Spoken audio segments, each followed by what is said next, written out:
அஸ்ட்ரோசைன் channel வாயிலாக உலகெங்கும் வாழ்ந்து கொண்டிருக்கும் சகோதர சகோதரிகளுக்கு அன்பார்ந்த வணக்கங்கள் மற்றும் வாழ்த்துக்கள்.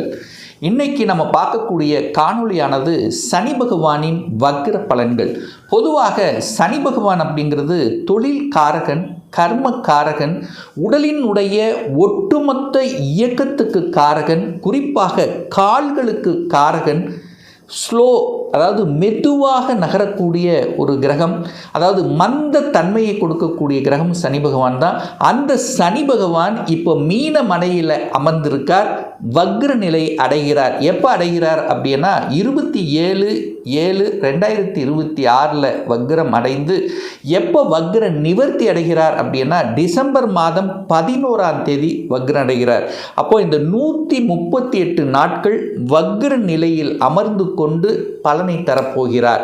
அப்போ என்ன மாதிரியான பலனை தரப்போகிறார், எப்படி இருக்க போகுது, என்ன பலன், டீட்டெயிலாக இந்த பதிவில் நம்ம பார்க்க போகிறோம். அதற்கு முன்னால் நம்முடைய சேனலை நீங்கள் ஃபஸ்ட்டு டைம் பார்ப்பவர்கள் என்றால் மறக்காமல் சப்ஸ்கிரைப் பண்ணிக்கிங்க. ரிஷபராசி அன்பர்களே, சனி பகவானின் வக்ர பலன்கள் 138 நாட்கள், அதாவது 27/7/2026 முதல் 11/12/2026 வரை. இந்த ரிஷப ராசி அன்பர்களுக்கு சனி பகவான் யார் அப்படின்னா 9க்குரியவன், பாக்யஸ்தானத்தின் அதிபதி, அதே சமயத்தில் 10க்குரியவன், தொழில் ஸ்தானத்தின் அதிபதி தான் அந்த சனி பகவான். இப்போ 11ஆம் இடம், உங்கள் ராசிக்கு 11ஆம் இடமான லாபஸ்தானத்தில் அமர்ந்து கொண்டு வக்ரமாகிறார். சார் என்ன சார் பலன்? பாக்யாதிபதி, அதாவது உங்களுக்கு யோகத்தை தரக்கூடியவன், ராஜ யோகத்தை தரக்கூடிய ஒரு கிரகம் அப்படின்னா அது சனி பகவான் தான். இப்போ வக்ரமாகிறார். ஸ்லோவாக இருந்த விஷயங்கள் இப்போ வேகம் எடுக்க போகுதுன்னு அர்த்தம். போன 2-3 மாதத்துக்கு முன்னாடி நடக்காமல் இருந்த விஷயங்கள் இப்போ நடக்க போகுதுன்னு அர்த்தம். அப்போது தன்னுடைய இயல்புக்கு மாறிய தன்மையில் இப்போ இருக்க போகிறார். அப்போ யாருக்கெல்லாம் தொழிலில், வேலையில், உத்தியோகத்தில் ஒரு மந்தத்தன்மையாக இருந்து பெரிய லாபத்தை அனுபவிக்காமல் ஒரு தடை தாமதத்தோடு இருக்கக்கூடிய ரிஷபத்துக்கு இப்போ அப்படியே சேஞ்ச் ஆக போகுது.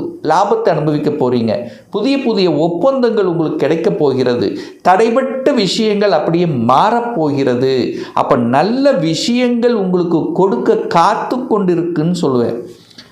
சார் நல்லதாக இருக்குன்னு சொன்னாங்க, ஒரு 3-4 மாதங்களாக நானும் பார்க்குறேன், எதுவுமே பெருசாக ஒரு இம்ப்ரூவ்மெண்ட் இல்லைன்னா இந்த வக்ர காலம் நிச்சயமாக உங்களை மாற்றி கொடுக்க போகிறதுன்னு அர்த்தம். அப்போ புதிய ஒப்பந்தங்கள் வரப்போகுது, உங்களுடைய முயற்சிகள் கை கொடுக்க போகிறது, லாபங்கள் பெருக போகிறது, அதற்குண்டான தொடர்புகள், பெரிய மனிதர்களின் தொடர்புகள் உங்களுக்கு கிடைக்க போகிறது. அப்போது நல்ல நல்ல ஸ்ட்ராட்டஜி பிளான் உங்களுக்கு கிடைக்க போகிறது, நல்ல தொழிலாளர்களும் கிடைக்க போகிறார்கள் அப்படின்னு சொல்லுவேன். அப்போது ஒரு பாக்கியம் என்பது நிச்சயமாக உண்டு, ஒரு ஃபேம் அப்படிங்கிறது கண்டிப்பாக உண்டு, ஒரு புகழ் கௌரவம் கண்டிப்பாக எதிர்பார்க்கலாம் இந்த ரிஷபராசி என்பர்கள். அப்போ வேலை போய்விட்டது, எனக்கு சரியான வேலை அமையவில்லை, வேலையில் ஒரு அழுத்தம், ப்ரெஷர், டென்ஷனோடு இருக்கிறேன், அது ரிலீஃப் ஆகணும் அப்படின்னு இந்த காலகட்டம் கண்டிப்பாக உங்களுக்கு சமப்படுத்தக்கூடிய தன்மைங்கிறது உண்டு. மேலதிகாரி தொந்தரவு இருந்தது, சக ஊழியரின் ஒத்துழைப்பு இல்லை, நாம் இப்போ இருக்கக்கூடிய இடத்துலையே ஒரு மாதிரியாக இருக்குது, என்னை அப்படியே ஒரு பெஞ்சில் உட்கார வச்சுருக்காங்க, எனக்குண்டான ஒரு ரெகனைசேஷன் இல்லை, பட் வேலை உண்டு, ரெகனைசேஷன் இல்லை. ஸோ இந்த மாதிரி இருக்கக்கூடிய ரிஷபத்துக்கெல்லாம் நல்ல மாற்றத்தை கொடுக்கக்கூடிய அமைப்புங்கிறது நிச்சயமாக நீங்கள் எதிர்பார்க்கலாம். வேலையில் ப்ரமோஷன் ஷுவராக கிடைக்கும், தடைப்பட்ட ப்ரமோஷன் கிடைக்க போகிறது. இன்க்ரிமெண்ட் கொடுக்கலையே, 2 வருடமாக எனக்கு இன்க்ரிமெண்ட் இல்லைன்னு சொல்லிட்டு இருக்கக்கூடியவர்களுக்கெல்லாம் ஒரு நல்ல இன்க்ரிமெண்ட் கிடைக்கக்கூடிய வாய்ப்புகள், இடமாற்றத்துக்கான அமைப்புகள். ஸோ இதெல்லாமே ஒரு சேஞ்சஸ் அப்படிங்கிறது ரிஷபத்துக்கு உண்டு. ஏன்னா சனி பகவான் தான் தொழில் காரக கிரகம். அந்த தொழில் காரக கிரகமான சனி பகவான் இப்போ வக்ரமாகி குருவினுடைய பார்வை பெறுகிறது.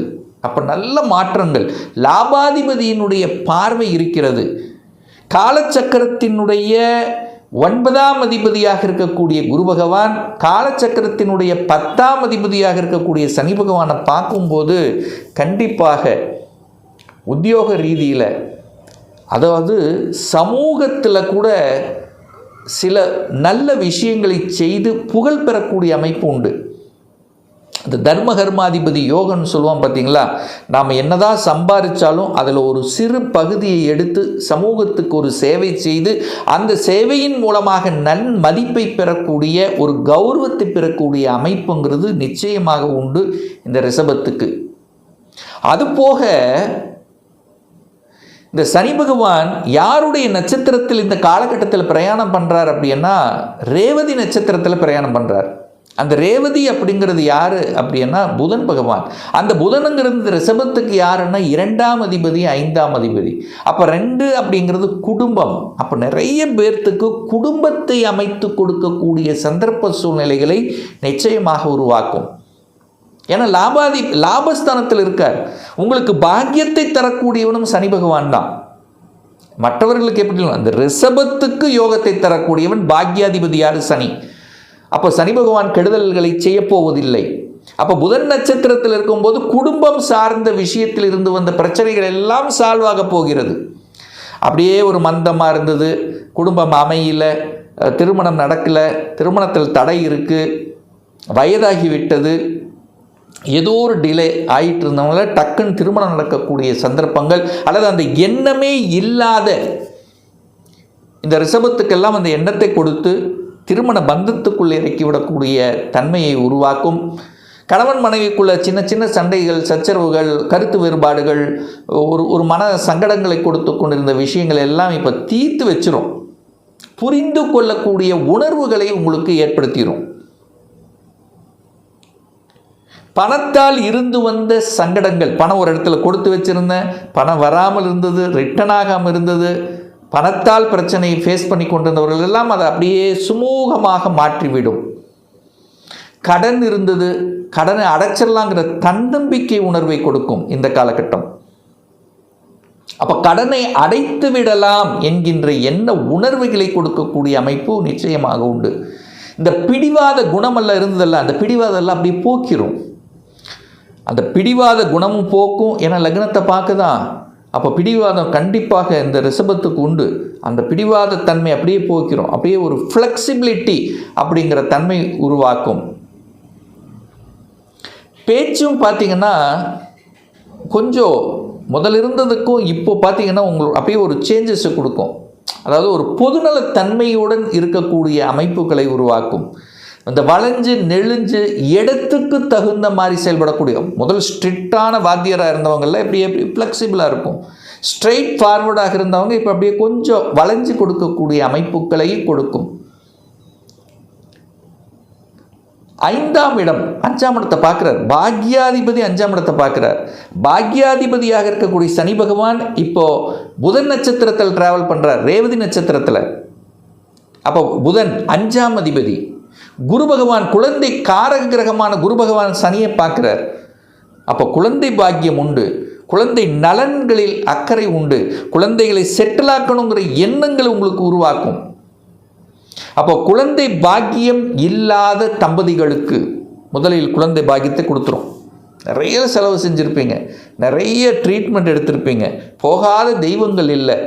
ஸோ இந்த மாதிரி எல்லாம் வருத்தப்பட்டு கொண்டிருக்கக்கூடிய ரிஷபத்துக்கு அந்த வருத்தம் நீங்கப்படுகிறது.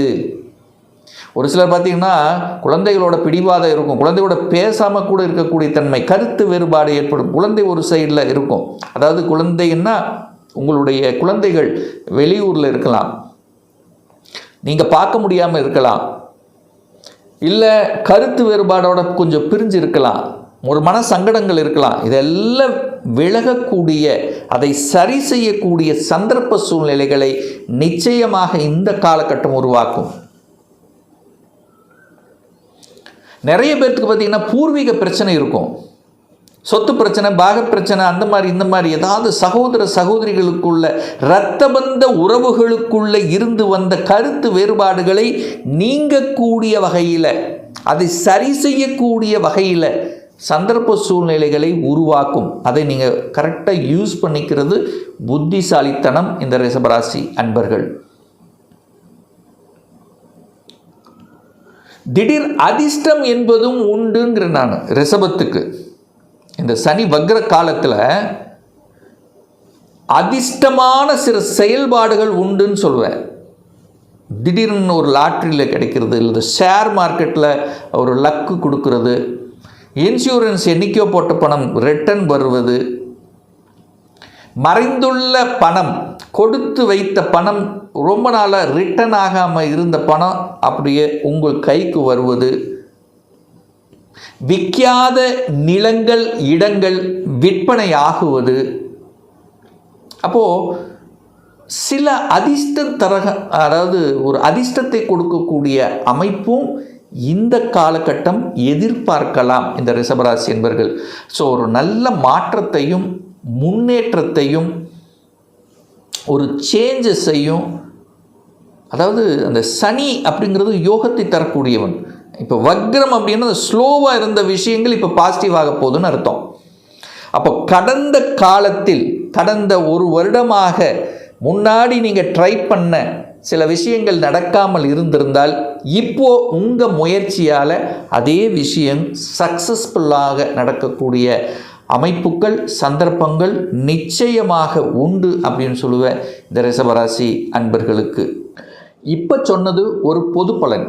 உங்கள் ஜாதகத்தில் சனி பகவான் என்ன ஆதிபத்தியம் பெற்றிருக்கார், சனி பகவான் வக்ர நிலையில் இருக்காரா, ஆட்சி தன்மையோடு இருக்காரா, உச்சமாக இருக்கா, பாவ கிரகங்கள் தொடர்பு இந்த ராகு கேதுக்களுடைய தொடர்பு இருக்கா, அல்லது சுப கிரகங்களின் தொடர்பு இருக்கா என்பதை பொறுத்து அதனுடைய பலன் நிச்சயமாக மாறுபடும்.